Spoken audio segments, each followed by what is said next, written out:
Sorry, guys, I want to get it recorded. There we go. There was a time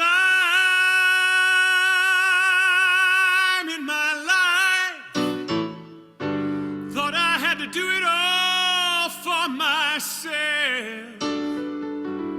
Didn't know the grace of God was sufficient. I didn't know the love of God was at hand.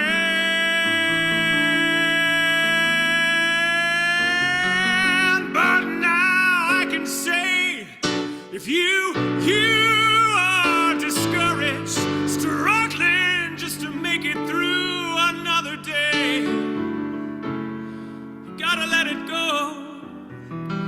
You gotta let it go. You gotta let it all go.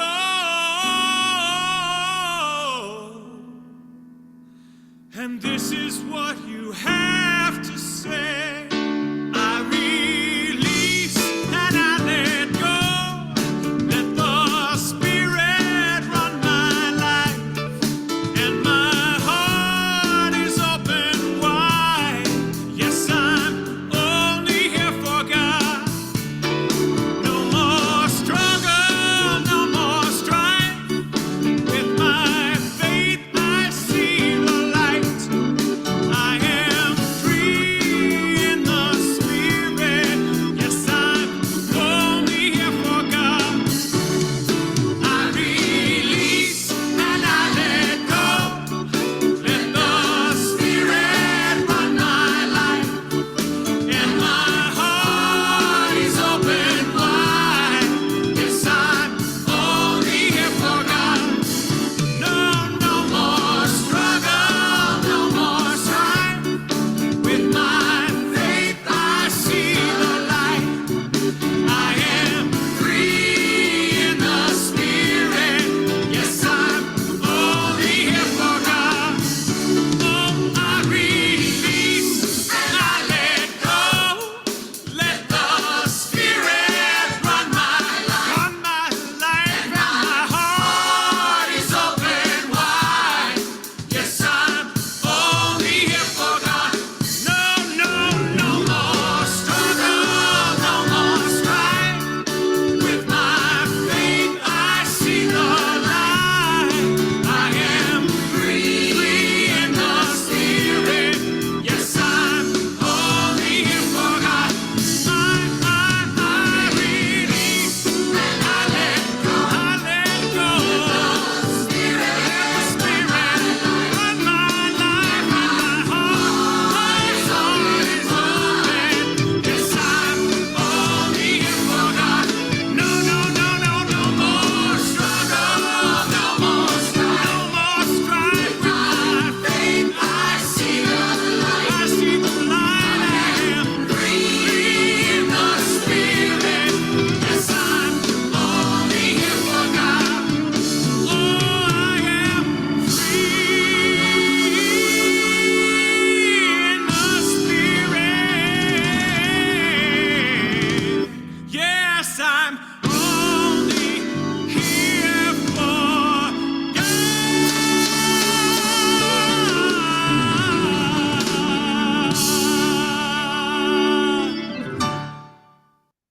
Well, if that doesn't get your blood pumping, nothing will. Michael, God, he's amazing. So in 2024, the Canadian Unity Ministries are offering a monthly prayer list for us to unite and prayer to support separate and different ministries. And this month this Sunday, we're recognizing Unity Ministry in Motion, Reverend Pat Ball, who used to be your minister at Unity of Mississauga, and Unity Org, which is the Canadian organization. So keeping them in our thoughts and prayers this week. The September affirmations. Let's read these together. Inner peace. Peace is mine as I still myself in spiritual silence. And together, peace is mine as I still myself in spiritual silence. Guidance. The light of divine wisdom guides my every step.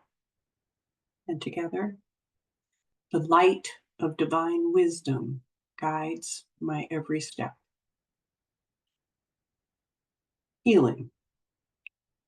Every thought of God life strengthens and heals me.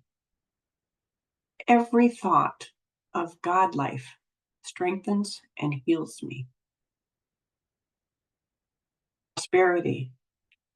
I live expectantly, gratefully, and abundantly.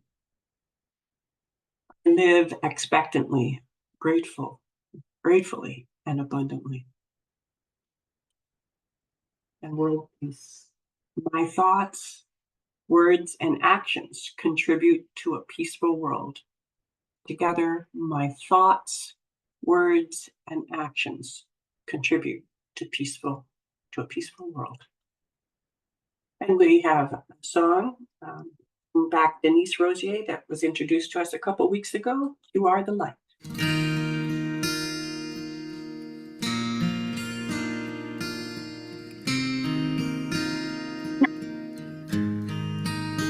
You change dust into gardens, pieces into peace, tears into fountains, chains into release.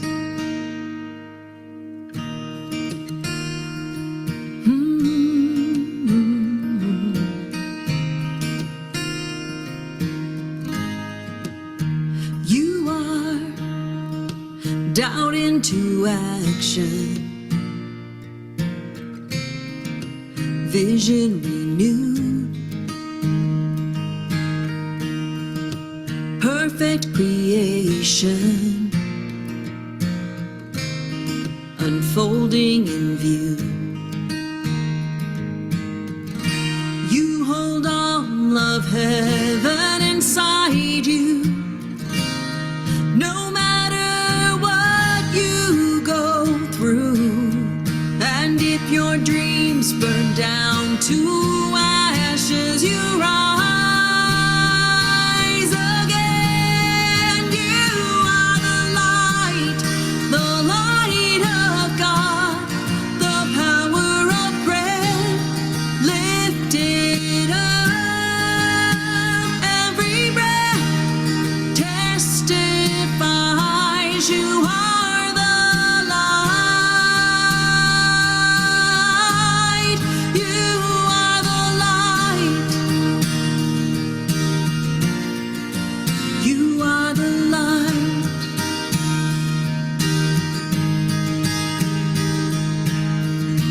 You hold all of heaven inside you. No matter what you go through, and if your dreams burn down to ashes, rise again. You are the light of God, the power of prayer lifted up. Every breath testifies you are the light. You are the light.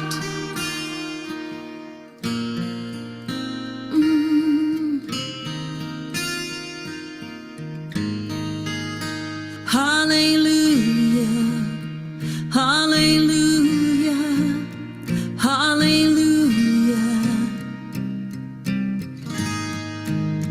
hallelujah, hallelujah, hallelujah, hallelujah.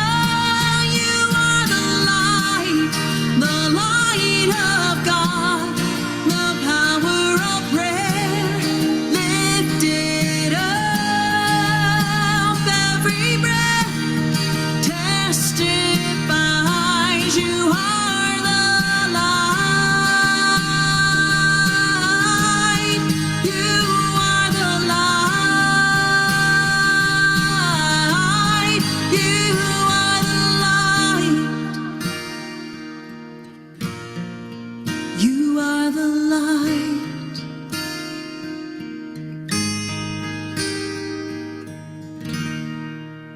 dust into gardens, pieces into peace.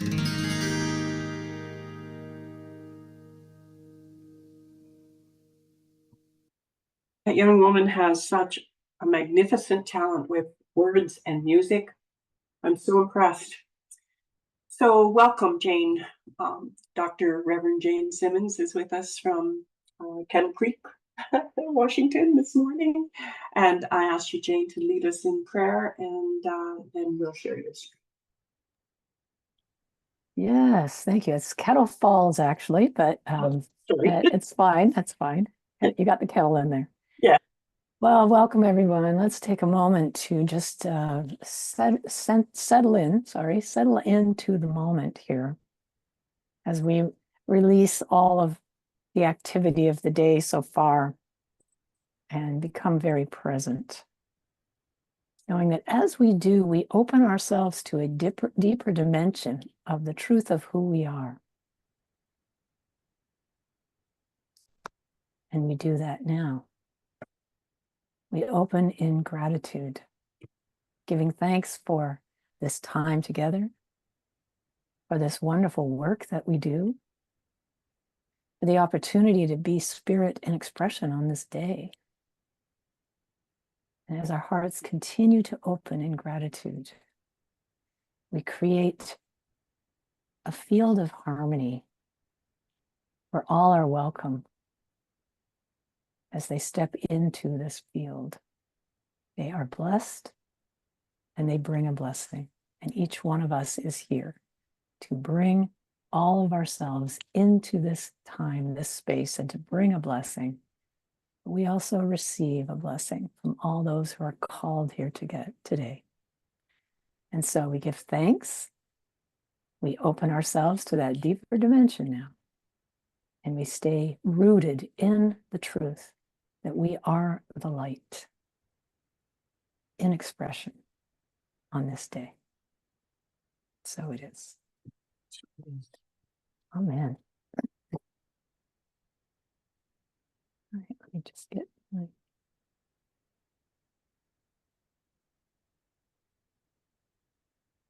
Well, welcome everyone, and thank you for inviting me here.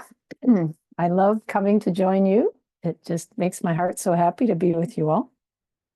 I'm very excited and especially delighted to be sharing this talk with you today, which is called Become a Solutionary. Become a Solutionary. Now, to be clear, I didn't make the word up. It's actually from a book that is called The Solutionary Way by Zoe Wheel. Great book.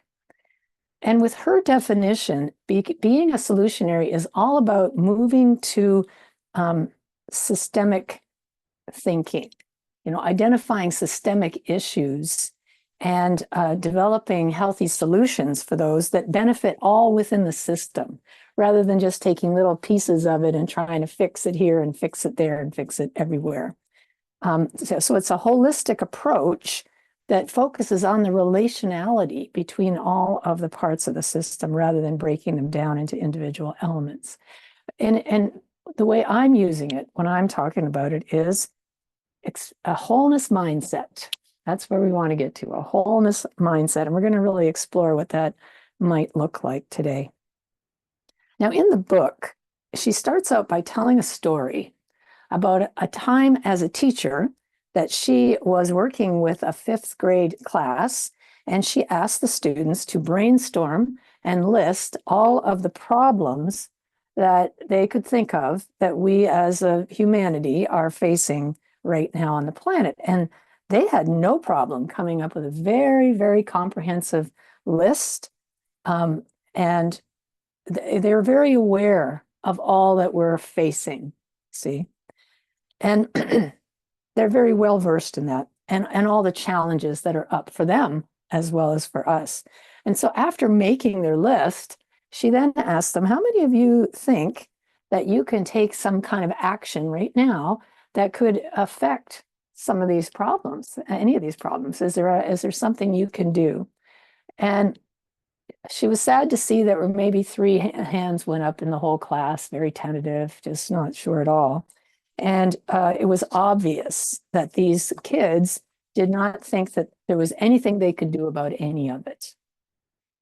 So then she asked them to get their journals out and to write about the world they wanted to live in. Okay, let's leave those problems behind for a moment and describe this new world. Write about it. Get all the details. Really spend time in this.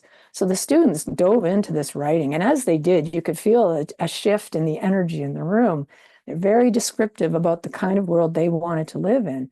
Then she asked, how many of you think that your actions could contribute to creating this new world that you have described? Well, this time, guess what? Every hand went up, very with enthusiasm, very happy to be a part of making that come forth. And as I read about the experience, it reminded me of a time when a group of us were doing an alternatives to violence project workshop. We used to actually go inside the prisons to do these. This was a community one that we did. And one of the activities was to take a flip chart paper and with a partner, design the perfect city. And let's see what's that look like? And so once we got into this, I mean, you could feel, again, the energy in the room changing as we were all, oh, what about this and what about that? And so we got very excited, my partner and I. We started looking at, well, how could you have healthy food for everyone, available for everyone, affordable housing? What would that look like? Ecologically sustainable energy, green energy. Community organic gardens that everyone participated in, bike paths, recycling, composting. We just did it all. Youth programs, walking trails, public transportation, excellent transportation system, waterfront parks. It just went on and on and on. And by the time my partner and I were sharing this is a rendition of what we did. Ours was much more crude with marker and just doing it. But we were practically dancing around explaining what this city would be like. And here's the thing that really blew my mind. I could feel myself in that city. I could place myself in that city. I could feel what it would feel like to live in such a place. I was able to tap into that feeling. So Unity's third principle is usually boiled down to something like change your thinking, change your life. And that is true, but it's not the whole picture.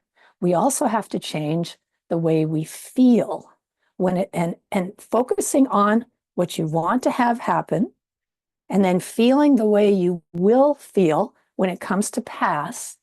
It is a powerful formula for transformation. The feeling is the rocket ship that is behind having transformative experiences in our life. And so we want to get into the feeling of what it feels like to have what we're wanting to come forth happen, and especially a feeling of gratitude, a feeling of appreciation. And so it isn't that we get what we visualize and then we feel grateful. No. Feeling the way you're going to feel when it comes to pass is not the end result of transformation. It's the prerequisite. Okay? It's the prerequisite. We have to get there first. In fact, I read the letters of the word faith stand for feel as if the thing happened. Feel as if the thing happened and sustain that feeling. And this will begin the process of actually midwifing what we're envisioning into reality. And this is how we become a solutionary with a wholeness mindset. Because what happens when we just keep our eyes on the problems, on the things we see wrong with the world? We become, and this word I did make up, a problematarian. Either we're a solutionary or a problematarian. I thought, oh my goodness, I have been a problematarian many times in my life. And so that means just seeing only the problems. It's not that we can't see what the problems are, but if that's all we see, then we become a problematarian. And as Phil Knight reminds us here, is when you see only problems, we are not seeing it clearly. If you remember Eric Butterworth, one of his teachings were, don't set it right, see it right. That's the beginning. We want to see it differently.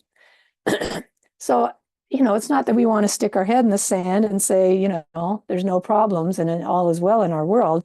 We certainly don't want to be in psychological denial about what's going on. Certainly not that. But however, if that's all we see, then there's no room for change. There's no room for transformation. Because why? We get stuck in a pessimistic viewpoint that tells us, this is just how life is. There's nothing I can do about it. No, what can one person do? These issues are too big. The glass is half empty no matter how I look at it. There's no hope. We can get ourselves right into that space. And so as we look around at what's happening in our culture right now, it's important to ask ourselves, am I being a solutionary or a problematarian? And I ask myself that question, what would the solutionary thinking be here? So while we stay aware of the issues, at the same time, we want our focus and our energy to be on what we want to see happen and start to feel the way we're going to feel when it manifests. I believe that's our God job to do that. That's how change comes about. As Julia Cameron, who's the author of The Artist's Way, among other books, tells us, we are spiritual beings with spiritual business to transact on this physical plane. And I love that. I love this idea of, having my briefcase. I've got spiritual business to transact coming through, And so I really love looking at it in that sense. And so to me, what that means is that we are here to be the change that we're seeking in the world. That's what we're here to do and be. And we do that by embodying it, embodying what we want to see in the world. And as we do that, as we feel the way we're going to feel when it happens, as we take on the behaviors that we would have if that were true, we start to bring it forth. We start to participate in bringing it forth into manifestation instead of just being at the mercy of what's ever showing up and then just trying to fix the problem. You know what I'm saying? All over the place. We want to go to the root here. Doesn't mean we don't do things to solve the problem. It just means that we take our focus off of that and onto what we do want. I love Buckminster Fuller. He's one of my personal heroes. And Bucky would famous for saying, don't fight the existing reality, build a new one that makes it obsolete. See, that's so important for us. It's like, don't try to keep on fighting what you want to see changed. Build something new that just naturally makes the other obsolete. I love the way he thinks. And I think that is our spiritual business that we're here to transact. Are you with me? You can nod your head if you are, or, give me a little sign, because this is exciting for us as spiritual beings with spiritual business to transact. It's time for us to be doing it too, because here's the other thing that really excites me about this. What happens when an entire group comes into alignment with a common vision? Feeling the way we're going to feel as the vision comes into fruition. Then what happens? Now things can actually move. We're in sync. There's something that happens there when a group comes into coherence with a common vision and begins to embody it. As Margaret Wheatley, who's a wonderful organizational development kind of guru, says, there is no power for change greater than a community discovering what it cares about. And I would say going beyond that, discovering is the first step. Now we want to coalesce with that transformation, that future transformation. Can you feel what that feels like? Coalesce with the future that you want to bring forth. So how about this? How about a kinder, more compassionate world? Would we like to bring that one forth?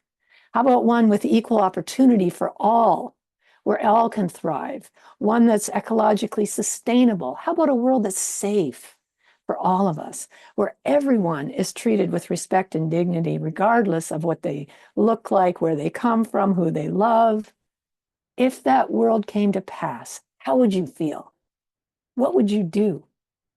Feel and do those things now.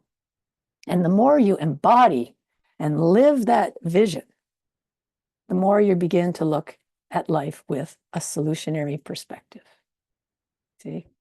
A wholeness mindset. What future do you want to coalesce with and begin to midwife into reality? It's very exciting. We are powerful beings that here to make a difference in our world. Now, a wholeness mindset boils down to this: recognizing and living the reality of oneness. Right. There we are. Recognizing and living the reality of oneness. It's not a story of oneness. It's the truth. Recognizing it, living it, experiencing the interconnectedness of the web of life, beginning to live as someone who is part of the wholeness, right? Living from our wholeness. As we do that, we consider the parts that are interacting, and it's a relational way of living.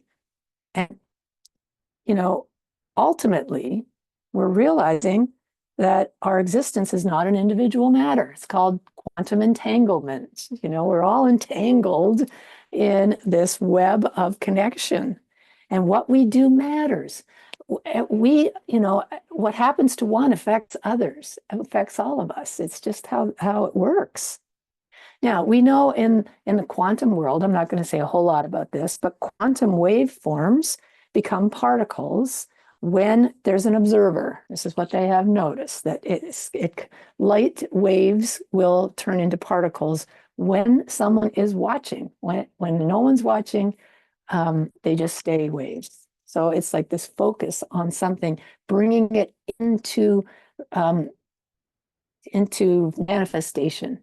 Okay, so it's in wave form. We bring it into manifestation by paying attention to it.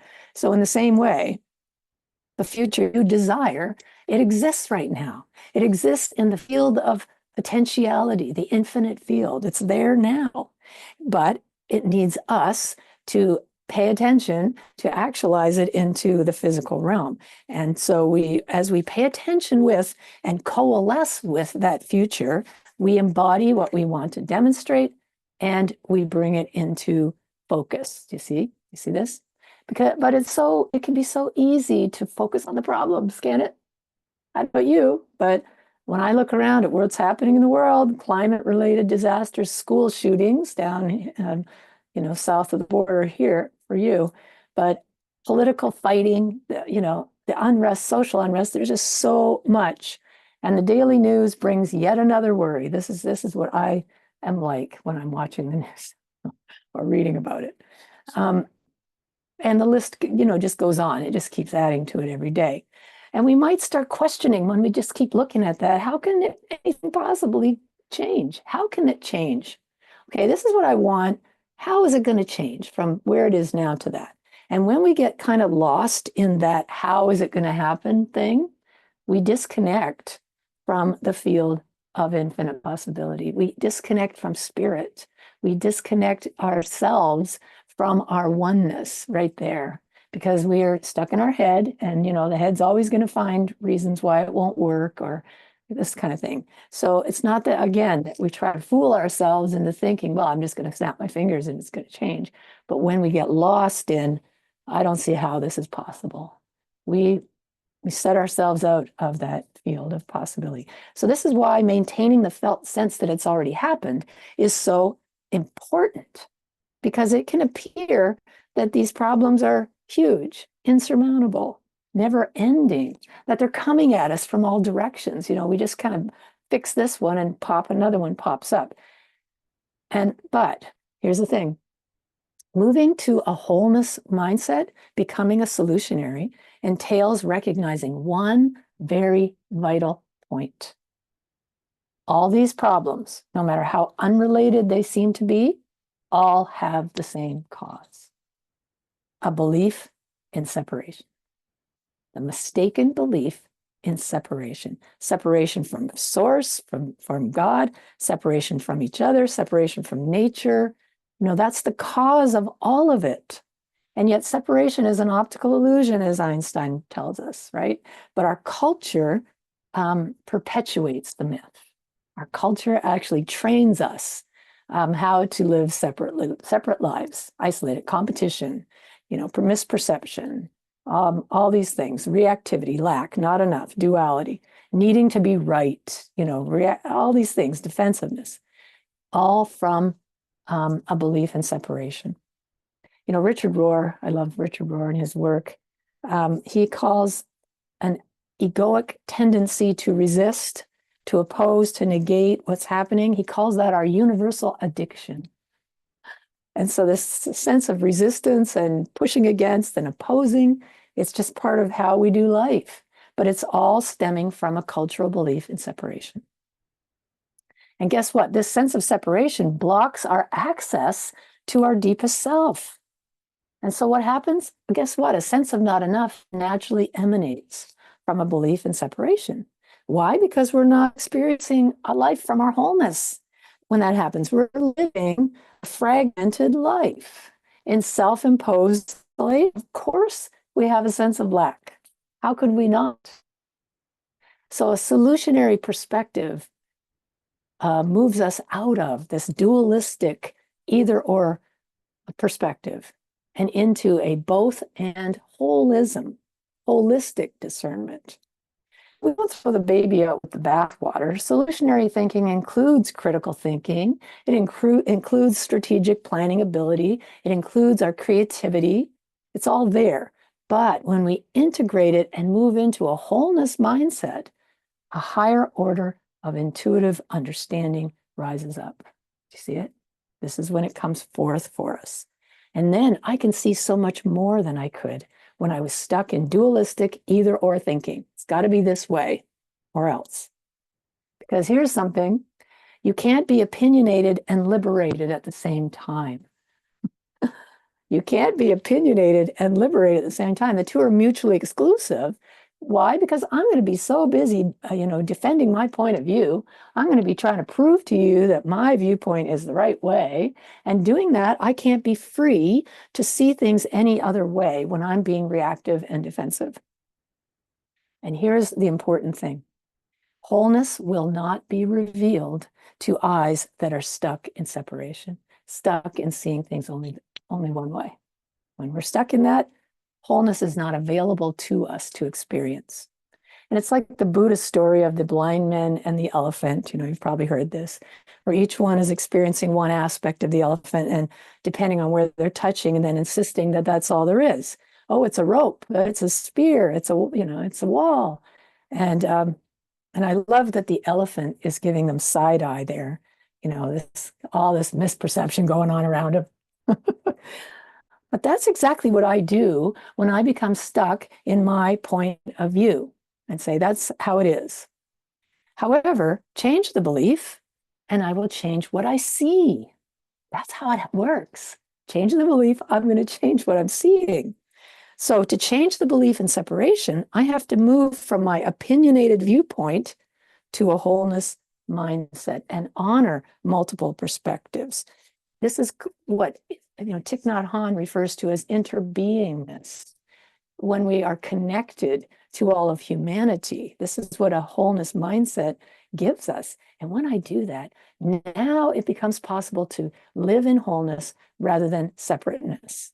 Now, previously unknown possibility and potentiality can be liberated, can be revealed.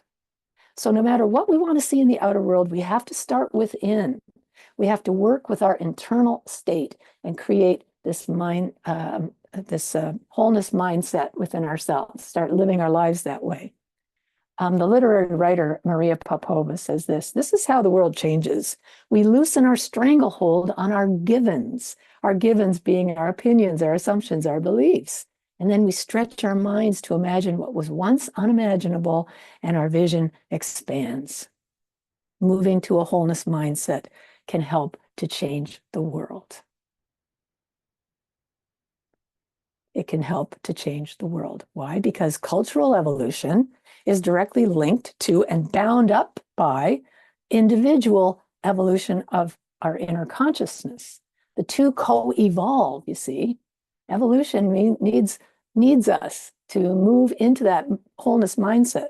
And as we experience our life more and more as co-arising in this interconnected web of life, the true wholeness that we are right now, right this minute, can be revealed. Our consciousness continues to evolve, and it's then reflected in our cultural evolution. As Dr. King says so eloquently, we're caught in an inescapable network of mutuality. I love that. And what happens to one affects all. And when we remember that, when we move back to that, we can see that who we are matters, what we do matters.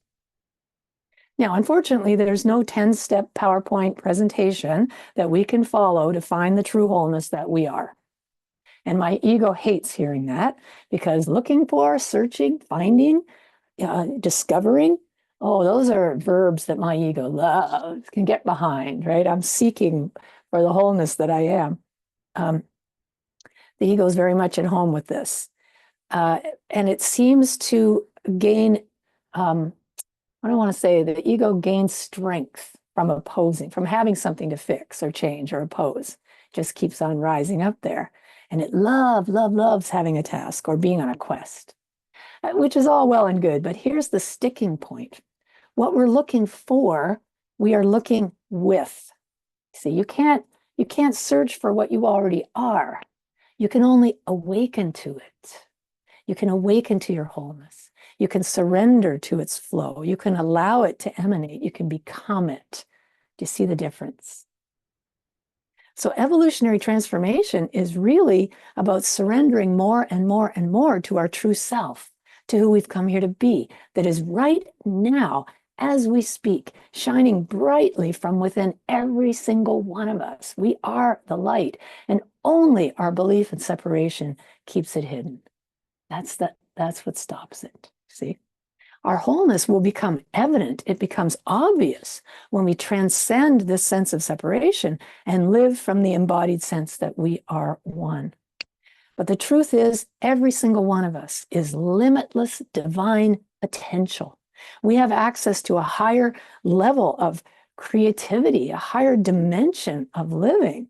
And our interdependence, our interbeingness is what is calling us forth right now to heal the world. Can you hear it? Are you getting that call? From the book of John, words attributed to Jesus, is it not written in your law, I said ye are gods? Ye are gods with spiritual business to transact. So we can choose to purposefully evolve our hearts and our minds. And as we do, we are contributing to our culture's evolution. We are so much more than we know, so much more than we know. And we do not serve the world by playing small.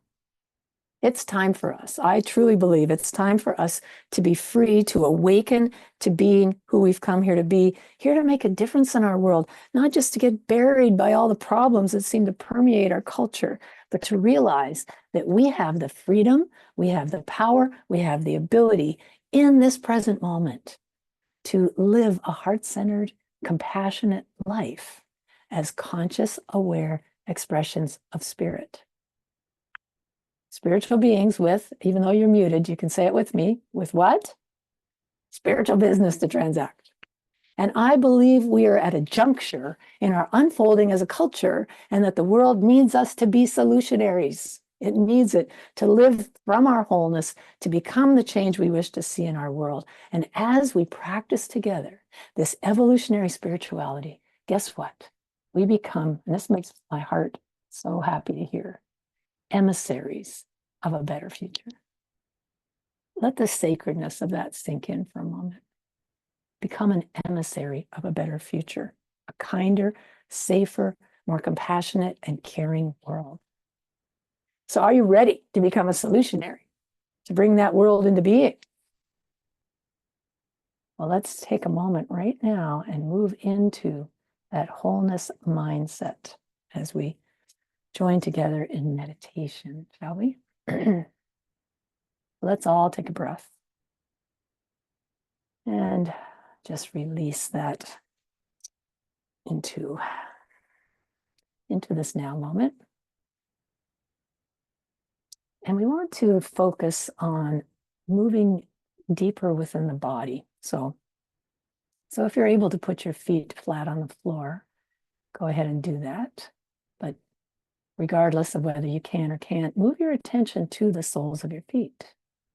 Move your attention all the way downward through the body and feel that sense of being rooted, being grounded in the moment.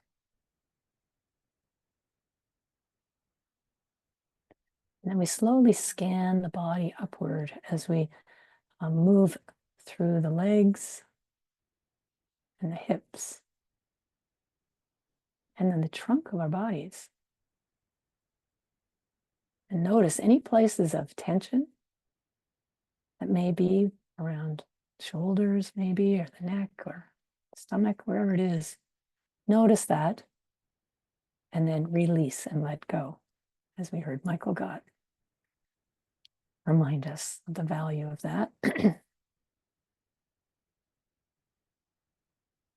And then we move our attention upward through the neck to the head and the face. And again, scan for tension. There may be some around the eyes or the jaw or the tongue. Just notice and release.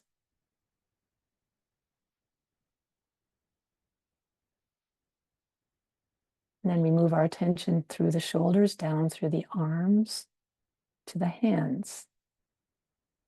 And as you focus on your hands, notice what they feel like. Are they warm? Are they cold? Are they tingling? Just notice. And then finally, if we're sitting in a chair of some kind, feel your back against the chair. Notice how that feels to be held, to be supported, to be contained within this container of safety.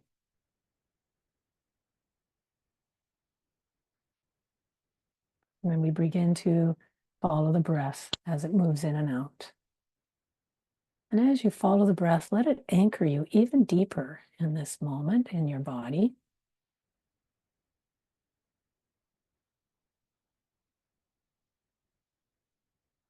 And imagine you're breathing right into your heart. So you can put your hands on your heart if you choose, if that helps.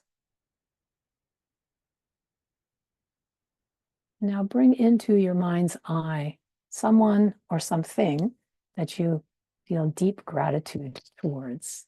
So it could be a beloved person in your life that you're just grateful for. It could be a cherished pet that you have that can bring forth this warmth and gratitude. Or maybe a lovely memory, a warm memory from the past. Whatever you choose or whoever, let that feeling begin to bubble up from within your heart. Notice how it feels to feel appreciation. If you recall, Jesus always thanked God first before he said what his prayer was. And we need to get into gratitude and sustain that gratitude. Not only sustain it, but let's let it expand so it goes beyond the heart. And notice what your body feels like. As appreciation, it's a high vibration as it moves through your body. Every cell invigorated by this. Just notice that. Feel your aliveness.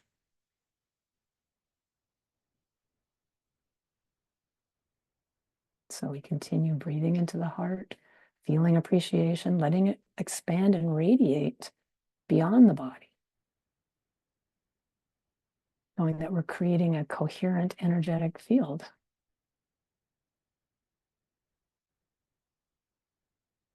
We're creating a field of harmony, gratitude, peace, compassion. All those things can arise as we are continuing to let that gratitude expand. Michael Brown calls gratitude the fragrance of the present moment. And it's a lovely fragrance. As we become present, we become naturally grateful. And so we let it go beyond the walls of wherever we find ourselves, knowing that this will bless all of those in our communities and beyond. God is our source. We are source in action.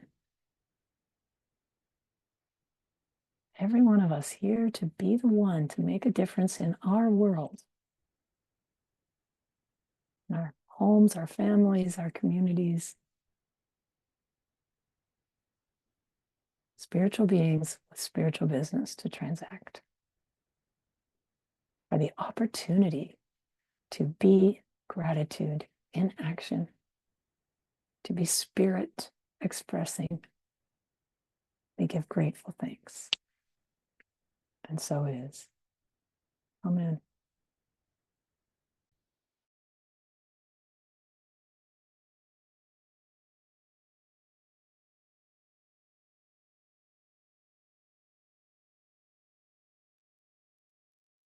Wonderful world.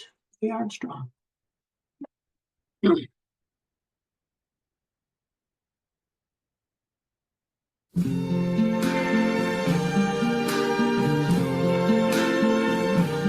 I see trees of green, red roses too.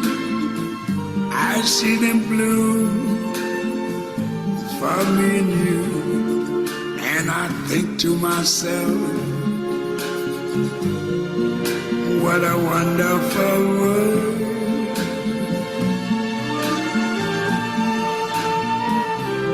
I see skies of blue and clouds of white, the bright blessed day, the dark sacred night. And I think to myself, what a wonderful world.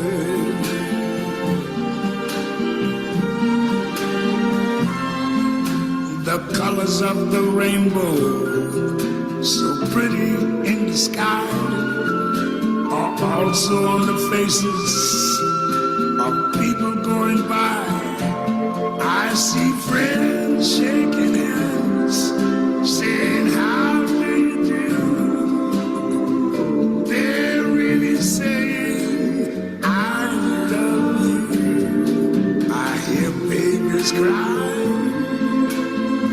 I watch them grow. They learn much more than I'll ever know. And I think to myself, what a wonderful world. Yes, I think to myself, what a wonderful world.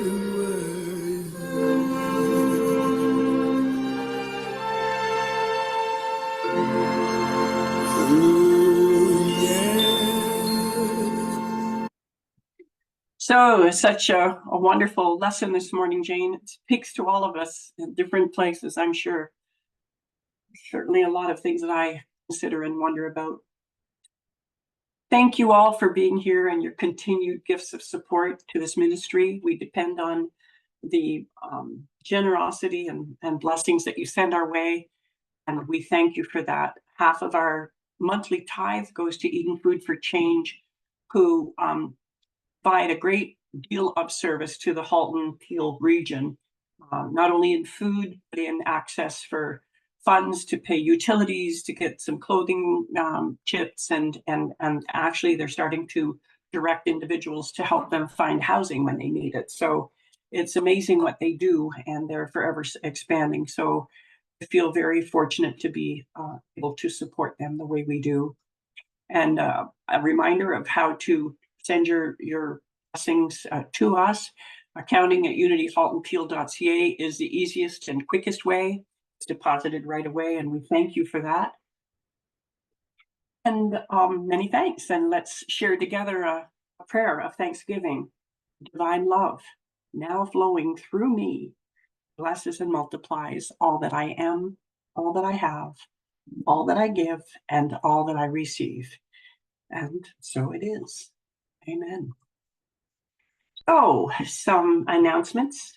Well, if you're here for the first time, most of you are visit, but just as a reminder, the Unity Halton Peel newsletter is available on the website if you haven't signed up. Anything that is sent out from our new newsletter weekly is also on our website. So Sunday mornings, if you can't find the link, it's here on the website. So go back and have a look at that anytime you want, but this is where you go to sign up for the Unity Halton Field newsletter. And we also have attachments there to Unity Canada, prayers, prayer requests. The prayer line is available to you. Next Sunday, we are with Reverend Ann in Hamilton. So you're going to log into the link for YouTube through the newsletter next week to be joining the Hamilton session. Remember that they come on at 10 o'clock and they have a 20-minute meditation, and then they break for 10 minutes and start at 10:30 with their actual lesson. So if you come in and you're hearing music or you hear a space where nothing's happening, that just follow along or yourself pushed skip forward to the 10:30 slot and you'll pick up the session there. Coming this fall, what's happening? Cultivating a culture of authenticity. This is a session that's being offered for conflict transformation and mission-centric churches. This is being offered by Unity Canada, and this is the website here that you can join. Again, that's in the newsletter, and it's also on our website. Unity Spiritual Center of Ottawa, Friday nights, is offering spiritual connections from 6:30 to 8 o'clock. This is a whole healing and wholeness with Unity teachers and poets, wisdom. They talk, they read, they have some music. Interesting, this week, I didn't see it until Friday morning. Unity CSL on the Lake, Reverend Barber's Church, is having a games night on Friday night. So I'm going to ask her to send that information to me so we can get it in our newsletter in advance. So there's lots of things popping and fizzing out there that we can attach ourselves to. Universal Christ, Richard Rohr. Jane mentioned Richard Rohr this morning. His name keeps popping up, and I see that Susan Ferrante, who is a new LUT over in the York region area, she is going to do a discussion group on this book study. So if you'd like to join her, started on September 19th, and it's going weekly for, I believe, 6 weeks. But you'll see that where you can sign up for that on the website joining. Sharing wisdom. So what's so good about the good book? Wendy Carr and her friend Nancy Cherry are leading this group. And as you know, we've had Wendy doing some metaphysical studies of the Bible for us on her Sunday mornings that she's with us. And this might be something that some of you are interested in on Thursdays from 1 until 2:45, or Thursdays from 1 until 2:45 in the afternoon, starting on October 3rd. So that's coming up in 2 weeks. Our Canadian conference this year, they were unable to get a space for the group in October. And so what they're doing is they're holding an online conference. And I'm interested generally in the AGM, so I'm going to be attending for that part of it. There are workshops and there's keynote speakers and so on.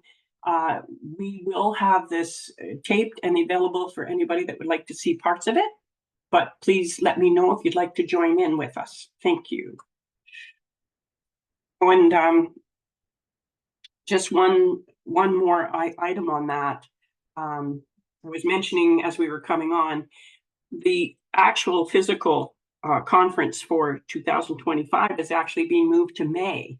Apparently it used to be held in the spring. I've only attended it in the summer or in the fall. However, it's moving back to mid-May, and Reverend Jane and her husband, Gary Simmons, will be the key presenters at that conference, speaking on this whole idea of where are the possibilities for taking the church in the future.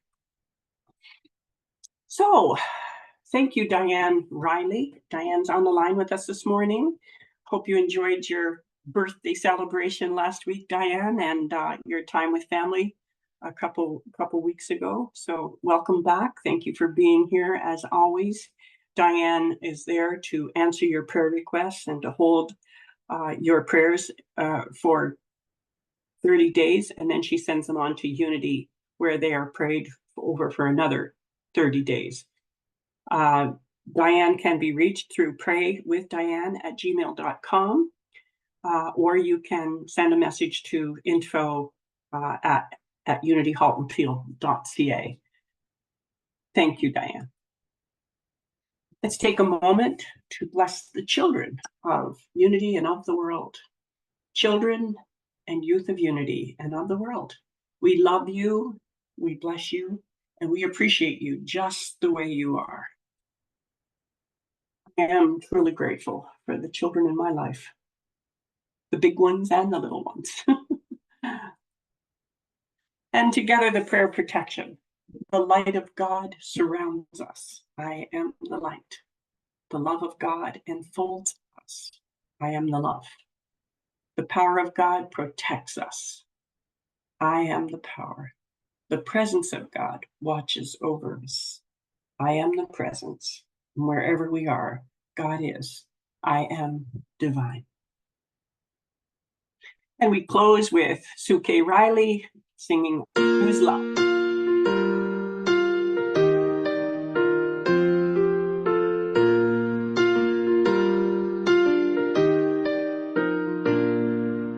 Peace in my life is growing because I choose love. Love's always present, it's what I'm made of. I choose love. We are a part of each other. We are one tie that binds us, that can't be undone. I choose love.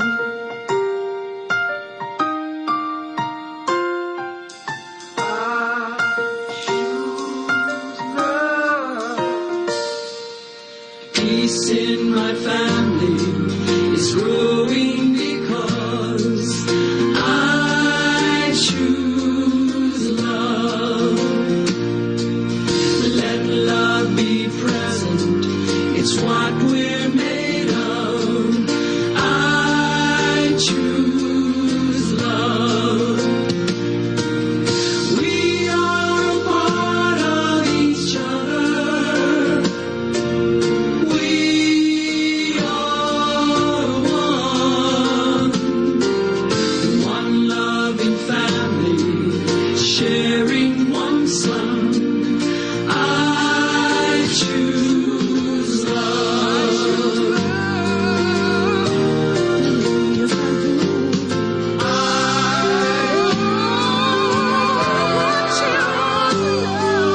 Peace for our planet is growing because I choose love. Let love be present, it's what we're made of. I choose love. We are a part of each other. We are one choice unites us. Let this be the one. I choose love. I choose love. I choose love.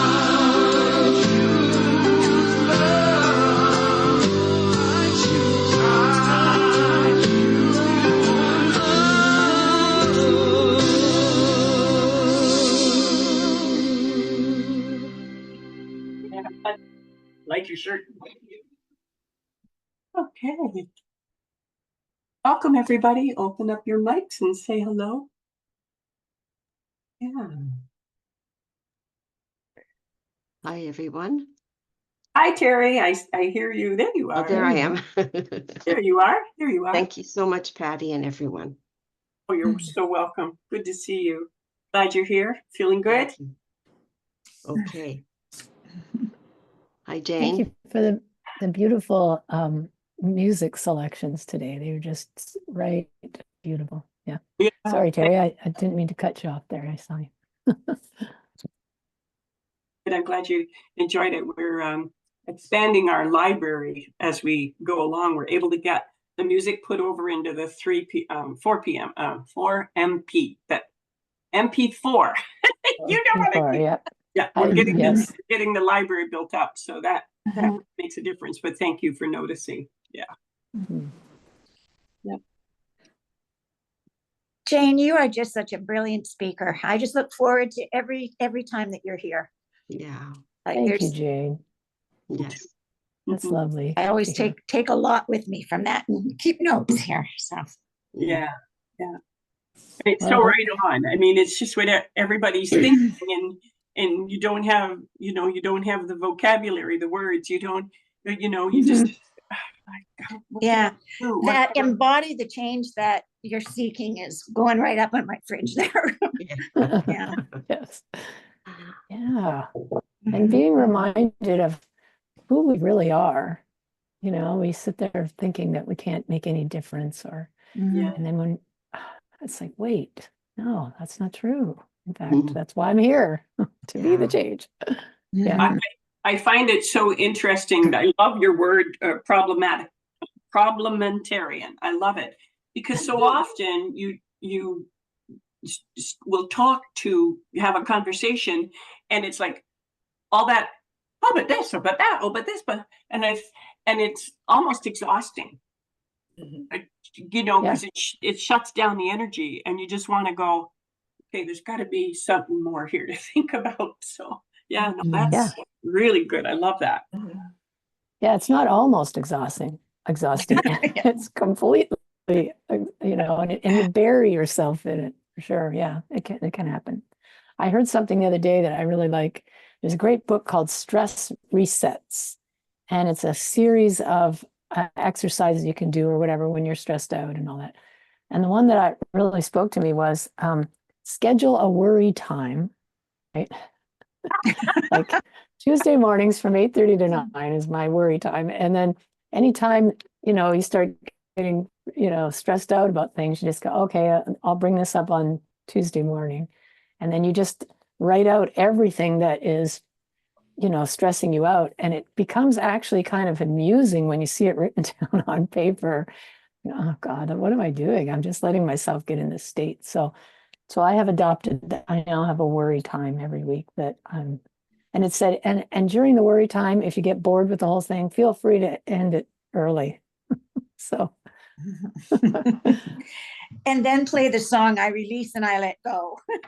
exactly. Yes, that's that would be a great combo, wouldn't it? Yeah. Would. I was thinking this morning at the third song could have been I'm in the right place at the right time, just where I need to be. Jane, a suggestion for Yes. maybe if you can come up with one. Yep. So I find that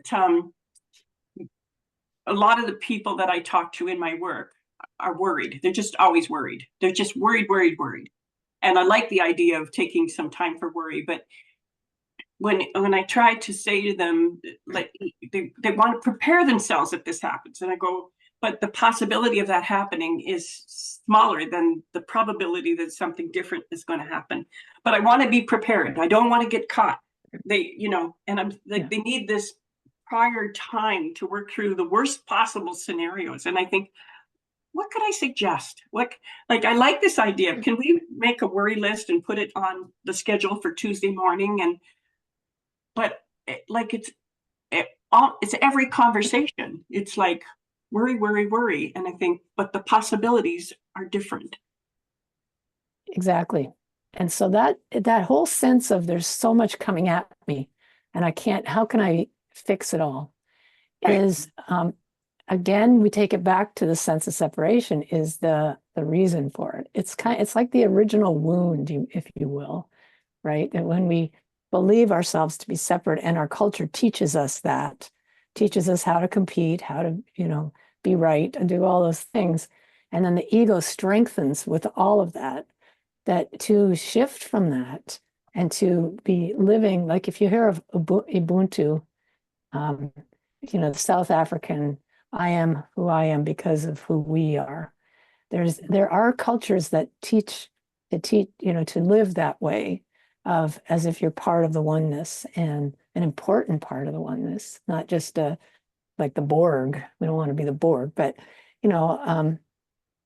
that the oneness is who we are, and all of us is part of that. And so when we can get ourselves into that state of experiencing life from that wholeness, that's the key for me to the whole thing. And is it easy? Is there, like I said, there isn't a 10-point, 10-step PowerPoint plan, which we all want, don't we? Like, I want, tell me how to do that, how to experience wholeness, do this, this, this. Well, I can say you can, the work we did and the meditation, the more we can get ourselves into that place of gratitude and let it expand and radiate, they have shown that scientifically what that does. It creates a coherent energetic signal, and it affects others that are part of that. And so yourself, if you ever walked into a room and you go, something just happened in here, you can cut it with a knife, you can feel a sense. Maybe you didn't even hear one word, but you just pick up the vibe from it. That when we instead get ourselves into the oneness of peace, presence of peace, it's all about presence. We affect that field, that it could be incoherent with static and all the rest of it. We bring it into a coherent signature. And if you remember the picture of the rowers, they sometimes use that imagery to talk about what happens when a group comes into coherence. And so the more we practice this, it's a simple thing. But I have to tell you that Myrtle Fillmore literally loved herself back to wholeness. Yeah. And right. And so I always have to remember that. Instead, she took her eyes off of what the outer appearance was telling her. And then she went to blessing every cell of her body, seeing it as whole. And she spent hours and hours doing that. It took her 2 years to come back to the wholeness, but she did it. But what we sometimes forget is that she started with apologizing to every cell for ever believing it was anything less than whole.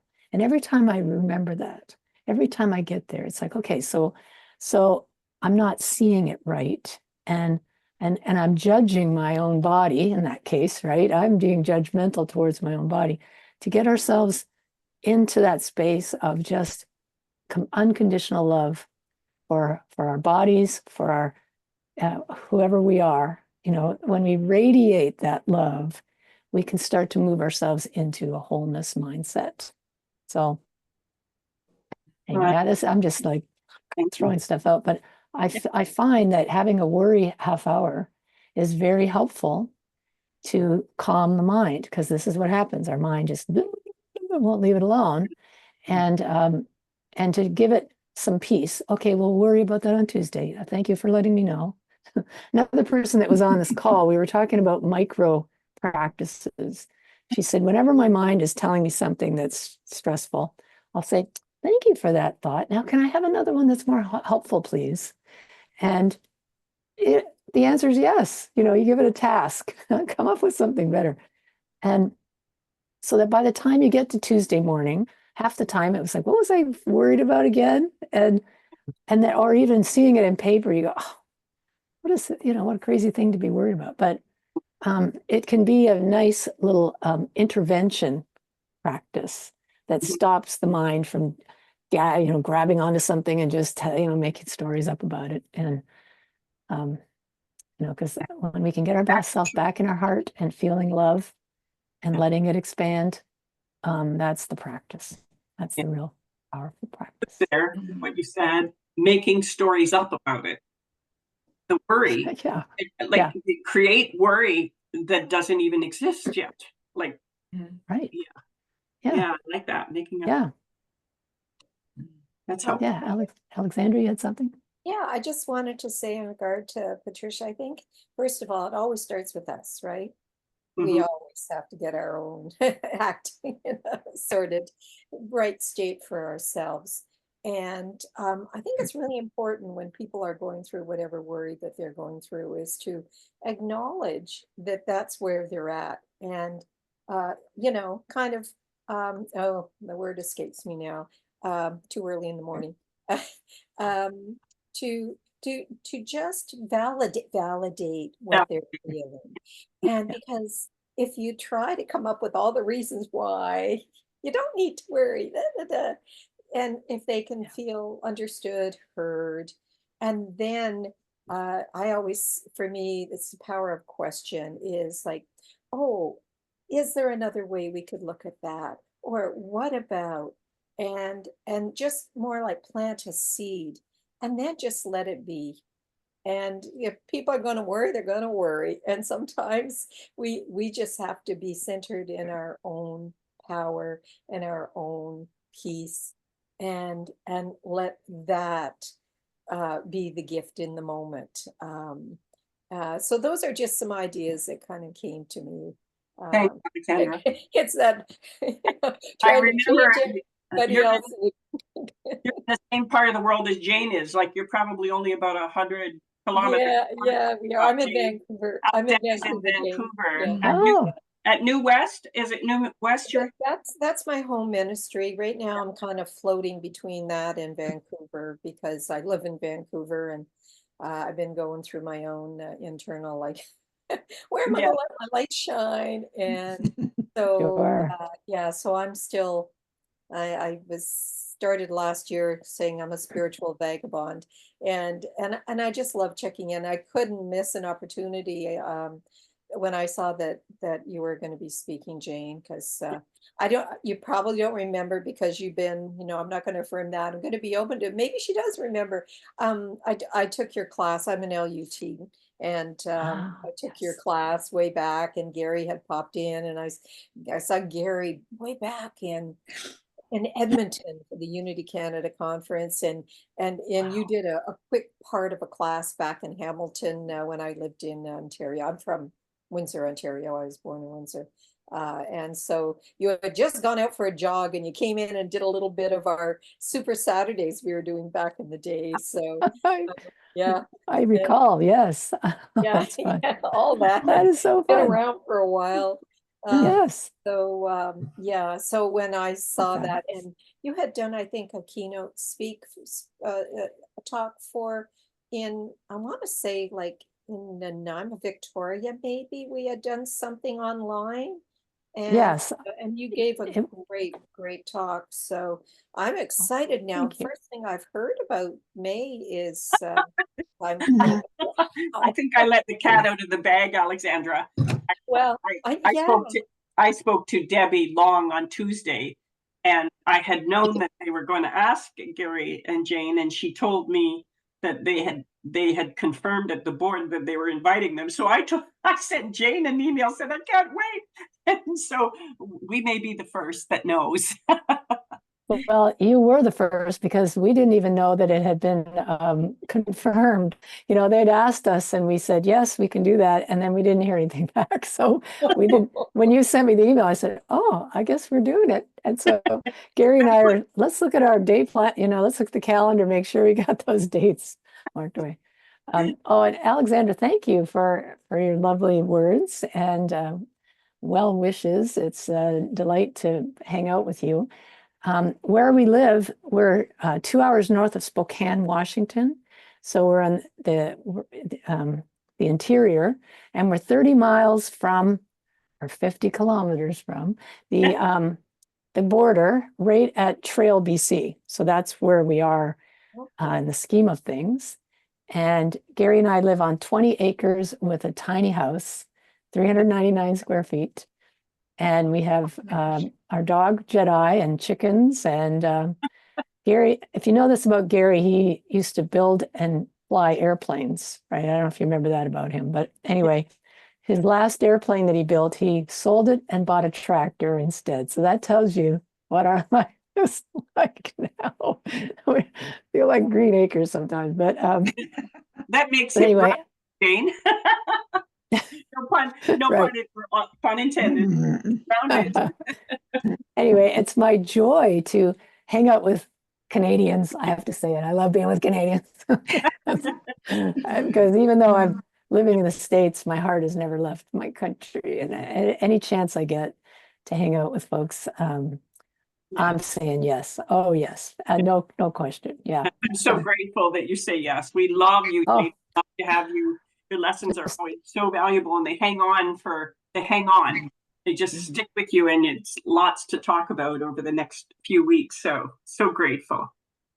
thanks, Patty. Yeah. I hope not like burrs, more like Velcro, I hope.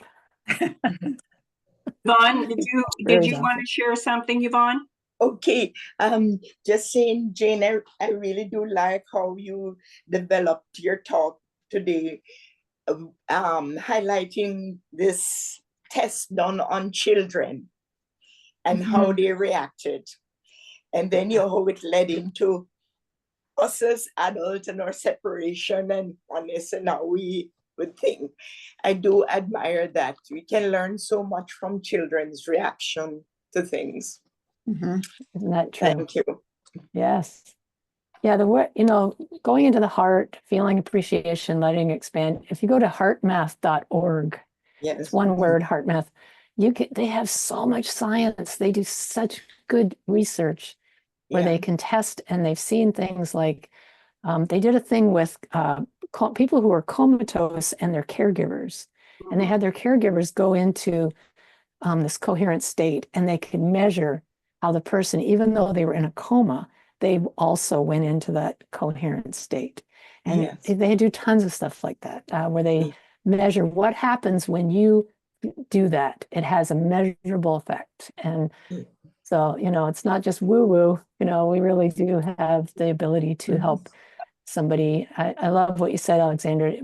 If you bring your presence of peace to people who are worried about things, let that be the factor, that can help to calm down, and yourself, if you that whole thing, walking into a room and people are, there's something going on. But also, have you ever been in a group where you're singing or chanting or doing something in harmony, and you feel what happens then to the energy? When we're in that coherent energy, we can feel the effects on our systems, on our bodies and our minds, our emotions, all of it. It's a really healing way to be with people. Yeah, I have to say, I just literally this week, the whole heart thing came up for me. It's like not new, of course. In fact, the heart lock little exercise that you led us through, you did in the class that I took. It was the Eye of the Storm way back. Almost 8 years ago. I don't know, 7 years ago. Yeah, 2017. 2017. And I just got this like mini reminder, I guess. I won't even say an aha. I'm driving along and I'm going, listening to a podcast and in spiritual. And I thought, heart, I'm not doing enough love. I'm not doing enough heart stuff. And I was able to bring back that and just remembering the power of the heart. I think I was probably listening to a podcast about the power of love and the power of focusing on the heart center. And I thought, okay, yeah. And so this is just tying in so wonderfully. So thank you for that. Beautiful. Thank you. My first heart map retreat was with you, Jane, at Hamilton. I can still remember upstairs above the Mildred Kennedy Lounge, that room just full. Man, there must have been 40 of us there for that. What a time. Kevin was my partner. Your son Kevin was my partner in that. Oh my. Wow, there's going back. That was before 2006, Jane. Oh. Imagine. Wow. Yeah. If I can say one more thing about that, I just read a great story. There's a book called Chocolate for a Woman's Heart. It's kind of like a I like it. Yes, I know. Yeah, it's like a chicken soup for the soul book on, and there's people in. I didn't realize when I bought it. I was at Unity of Dallas recently, and they had used books in their bookstore. And so I always make sure I buy some stuff from the bookstore, you know. Anyway, I think I got it there because there's Unity ministers who've written some of these stories. And I was like, oh, that's interesting.